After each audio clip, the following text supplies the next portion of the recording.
మన ప్రభువును రక్షకుడు అయిన యేసుక్రీస్తు నామమున అందరికీ వందనాలండి.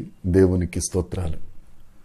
సర్వకృపానిధి అయిన దేవుడు మనల్ని ప్రేమించి మన బ్రతుకుల్లో మరొక నూతన దినమును అనుగ్రహించినందుకు సమస్త మహిమ ఘనత ప్రభావములు యేసయ్యకే చెల్లునుగాక. ఈ నూతన దినము కొరకు మన దేవుడు మనకి ఇచ్చిన కృపావార్త, దేవుని యొక్క వాగ్దానము, కీర్తనల గ్రంథము 40వ కీర్తన 16వ వచనము. నిన్ను వెదకు వారందరూ నిన్ను గూర్చి ఉత్సహించి సంతోషించుదురుగాక.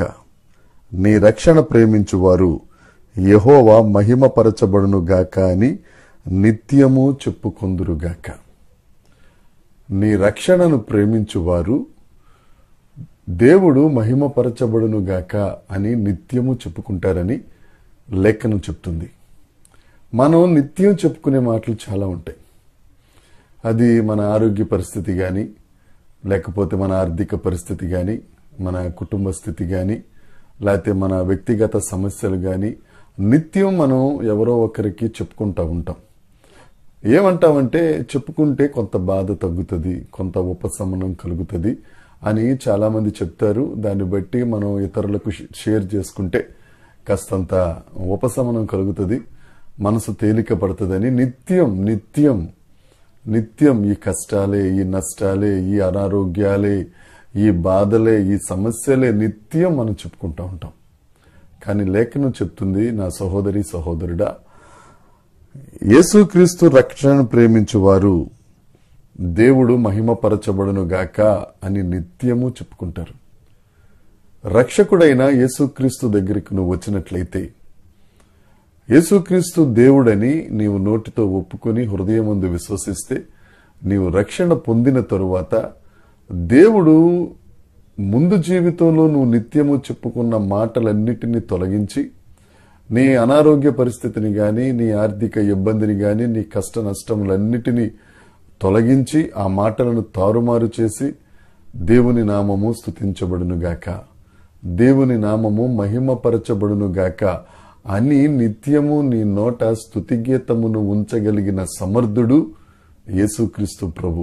ఆ దేవుడు చెప్తున్నారు, నువ్వు రక్షణ పొందుకుంటే, నువ్వు రక్షించబడితే నిత్యము యెహోవా నామము మహిమపరచబడునుగాక అనే స్తుతిగీతాన్ని నీ నోట ఉంచుతాడు. కీడును మేలుగా మార్చగలిగినవాడు, నీ కన్నీటిని ఆనందముగా చేయగలిగినవాడు, నీ దుఃఖమును సమాప్తము చేయగలిగిన దేవుని నామం నిత్యము స్తుతించబడునుగాక అని మనం చాటుతా ఉంటాం, మనం ప్రకటిస్తూ ఉంటాం, మనం మాట్లాడుతూ ఉంటాం. ఎంత ధన్యత! అలాగే లేఖనం చెప్తుంది కదా, అడుగుడి నేను మీకు ఇస్తాను, వెదకుడి దొరుకును. అదే ఈ దినమున దేవుడు మనకిచ్చిన వాగ్దానం. నిన్ను వెదుకు వారందరూ నిన్ను గూర్చి ఉత్సహించి సంతోషిస్తాం. గడిచిన దినాలలో మన కష్టాలు నిత్యం చెప్పుకున్నాం, బాధ, వేదన, కన్నీరు. ఎక్కడికి వెళ్ళినా ఇదే. ఒక తర్వాత మనం చెప్పుకున్న తర్వాత వారు మనల్ని హేళన చేసే పరిస్థితి, మళ్ళా అదొక బాధ. కానీ నువ్వు దేవుణ్ణి వెతకటం మొదలు పెడితే, యేసయ్యను వెతకటం మొదలు పెడితే, ఆ దేవుడు నిత్యము నీకు సంతోషాన్ని ఇస్తాడు. నిత్యము ఆయన సన్నిధిలో ఉత్సహించేటట్లుగా, సంతోషించేటట్లుగా చేస్తాడు. అంతేకాదు, నిత్యము ఆయన నామమును మహిమపరిచేటట్లు చేస్తారు. ప్రియమైన దేవుని జనాంగమా, ఇంతవరకు ముందు రోజు వరకు మనం ఏం మాట్లాడుకున్నామో, మనం ఎలాగా బాధపడ్డామో అవన్నీ పక్కన పెట్టి ఈ దినాన్న దేవుడు నీతోనే మాట్లాడుతున్నాడు. నువ్వు దేవుణ్ణి వెతికినట్లయితే, ఆ యేసయ్యను రక్షకునిగా ఒప్పుకున్నట్లయితే, నువ్వు నిత్యము ఉత్సహించి సంతోషిస్తావు, నిత్యము దేవుని నామమును మహిమపరుస్తావు. ఈ వాగ్దానాన్ని స్వతంత్రించుకుని దేవుని దగ్గర రక్షణ పొంది ఆయనను వెతుకుదాం. మనం సంతోషించి మన కుటుంబానికి సంతోషాన్ని ఇచ్చి అనేకులకు సంతోష కారణంగా మనం ఉందాం. దేవుడు ఈ వాగ్దానం మన వినికిడిలో నెరవేర్చునుగాక. దేవుడు అందరినీ దీవించునుగాక. దేవుని కృప మనందరికీ తోడై ఉండునుగాక. Amen, amen, amen.